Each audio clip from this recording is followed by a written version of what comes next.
الرحمن ومن لم يحكم بما انزل الله فاولئك هم الكافرون فاولئك هم الفاسقون واولئك هم الظالمون۔ سورہ المائدہ کی آیت نمبر 44، 45 اور 47، جس میں ارشاد رب العزت ہو رہا ہے جو قرآن کے مطابق حکم نہ دے، فتویٰ نہ دے، فیصلے نہ کرے، یعنی حجت نہ بنائے قرآن کو، اللہ کی نازل کتاب جو نازل کی اللہ نے اس کے مطابق، تو وہ کافر ہیں، فاسق ہیں اور ظالم ہیں۔ یعنی خلاصہ اس آیت کا یہ ہے کہ حجت جو ہے وہ اللہ کی کتاب ہے۔ محمد مصطفیٰ صلی اللہ علیہ وسلم اور ان کے اہل بیت بھی اسی سے فیصلے کرتے تھے۔ کتاب ایک حجت ہے اور اس میں مسئلوں کا حل بتاتے تھے، اور اکثر روایات میں پیش آیا کہ تو نے قرآن کی یہ آیت نہیں پیش پڑھی، یا جو دوسرے نان مسلم آتے تھے یہود نصارہ، تو ان کو توریت، زبور، انجیل کی آیتیں پڑھ کے سناتے تھے کہ کیا تو نے زبور میں یہ نہیں پڑھا، یا تو نے انجیل میں یہ نہیں پڑھا، کیا انجیل میں یہ فرمان ہے خدا کا، یہ نہیں ہے۔ تو پھر وہ سر تسلیم خم ہوتے تھے، کلمہ توحید پڑھتے تھے، رسالت کا اقرار کرتے تھے، اور جب اہل بیت کے سامنے آتے تھے تو ولایت کا اقرار کرتے تھے۔ اور لیکن دور حاضر میں دوسری قوم سے بات نہیں کر رہا ہوں، میں اپنی قوم سے بات کر رہا ہوں۔ ہماری قوم میں بھی کچھ گڑبڑی پیدا ہو گئی۔ اسلام کے 73 فرقے ہیں، محمد مصطفیٰ صلی اللہ علیہ وسلم نے فرمایا، تو ہمارے کیا 20 فرقے بن رہے ہیں، اور سب سے بڑی تعجب کی بات ہے کہ ہم دوسروں کو گمراہ کہتے ہیں جبکہ ہم خود گمراہ ہیں۔ ہم دوسروں کو گمراہ سمجھتے ہیں، ہم دوسروں کو کہہ رہے ہیں، ہم دوسروں کی جمع نکال لیں کہ یہ عیب ہے اس میں، یہ برائی اس میں، اس نے شریعت میں یہ چھیڑ چھاڑ کی، لیکن الٹا خود ہم چھیڑ چھاڑ کیے بیٹھے ہوئے ہیں۔ یہ مسئلہ چھیڑ چھاڑ ہمارے کیا یہ ہو رہی ہے، ہم قرآن کو حجت نہیں بنا رہے ہیں، ہم قرآن کی طرف رجوع نہیں کر رہے ہیں کہ قرآن میں یہ بات ہے یا نہیں ہے، قرآن میں یہ بات حرام دی ہے یا نہیں دی ہے۔ مثلا کوئی شخص اگر کہہ رہا ہے کہ یہ چیز حرام ہے، تو قرآن میں وہ چیز حرام ہے یا نہیں ہے۔ اب ایک جاہل انسان ہے جو کہ قرآن پتہ ہی نہیں ہے، تو وہ کم سے کم مولانا صاحب سے پوچھے گا کہ قرآن میں یہ چیز حرام ہے کہ نہیں ہے،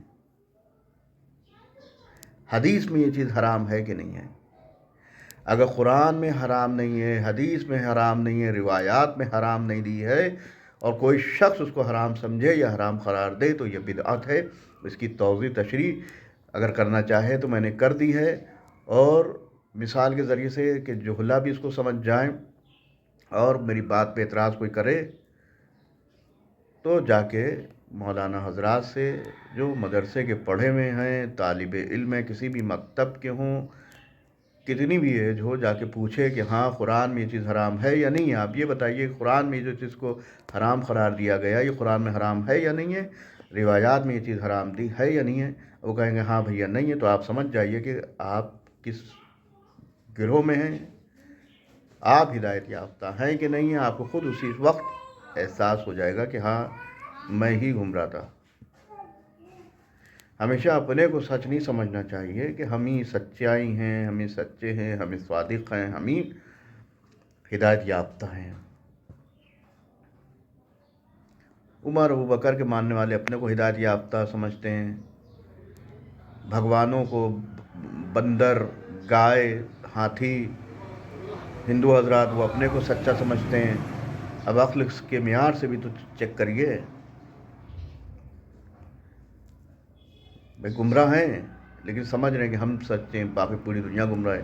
ایسی شیعوں کے اندر جو فرقے بن گیا ہے، ایک نیا 95% لوگ اس فرقے میں ہیں، 95% گمراہ، وہی سوچ رہے ہیں کہ ہم سچے، باقی سامنے والا گروہ ہے یہ گمراہ ہے، یہ باغی ہے، اس نے بغاوت کی ہے، جبکہ گمراہ خود ہیں، کیونکہ قرآن کی طرف رجوع نہیں کرتے ہیں، حدیث کی طرف رجوع نہیں کرتے ہیں، اور دین میں چھیڑ چھاڑ کرتی ہے۔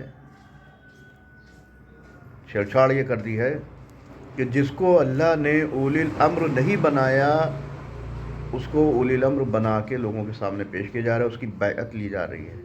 جس کی بیعت کا اللہ نے اقرار نہیں لیا، جس کی اطاعت کا اقرار نہیں لیا، اس کے لیے کھڑے ہو رہے ہیں آپ ان کو مانیے ورنہ آپ گمراہ، آپ ان کو مانیے ورنہ آپ باغی، آپ ان کو مانیے ورنہ آپ ایجنٹ۔ آپ قرآن سے دکھائیے. میں نے بدعت پیش کر دی، تعریف بدعت کی ڈیفینیشن قرآن سے آپ دکھائیے کہ ان کی اقرار، ان کی آپ جو ہے بیعت لینے کے لیے کہہ رہے ہیں، ان کا اللہ نے اقرار لیا ہے قرآن میں، روایات میں ہے کہ ان کی بیعت لی جائے، ان کا اقرار کیا جائے. آپ دکھا دیے تو ہم بھی اس میں ہم بھی لوگوں کو آمادہ کریں گے، بھیا آئیے ان کی بیعت لیجیے آپ. سمپل سی بات ہے. تو ہماری قوم میں ایک بدعت پھیل چکی ہے.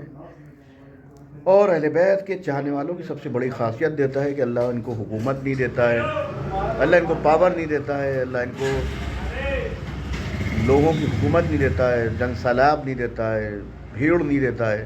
ان کی طاقت اہل بیت والوں کی یہ ہوتی ہے کہ زبان میں پاور دیتا ہے، کہ بولتے ہیں کٹ کے مار دیے جاتے ہیں، کاٹ کے مار دیے جاتے ہیں، بولتے بہت ہیں. اہل بیت والوں کی خاصیت یہ ہے کہ اللہ گویا ہی دیتا ہے، ڈیبیٹ مناظرے کی پاور دیتا ہے کہ سامنے والا آئے، للکارتا ہے اہل بیت والا. میثم تمار پسر زیاد، یہ جو ابن زیاد کے دور میں جو بولا کرتے تھے معاویہ یزید، آپ جانتے ہی ہوں گے، ہمیشہ ہر دور میں یزید کے دربار میں شہزادی چوتھے امام نے بیان دیا، خطبہ دیا، جس کو آپ لوگ خطبہ کہتے ہیں، گویا ہی دیتا ہے. بی بی زینب کے خطبے جو گویائی زبان میں طاقت اللہ دیتا ہے. ہمیشہ اللہ کے جو بندے ہوتے ہیں یا اہل بیت کے جو چاہنے والے ہوتے ہیں، اللہ زبان میں پاور دیتا ہے کہ بولتے ہیں. ان کے پاس حکومت نہیں ہوتی، نیل ہوتے ہیں، زیرو. بھیڑ نہیں ہوتی ہے کہ ایک آواز پہ لوگ کروڑوں اور وہ لوگ نکل آئیں. لیکن زبان کی پاور ہوتی ہے، زبان سے کاٹتے، زبان سے مارتے ہیں. ویڈیو پسند آئے گا کسی کو تو ایک شیئر ضرور کر دیے گا. آدمی بات اپنی جگہ پہنچ جاتی ہے جس تک پہنچنا چاہتی ہے.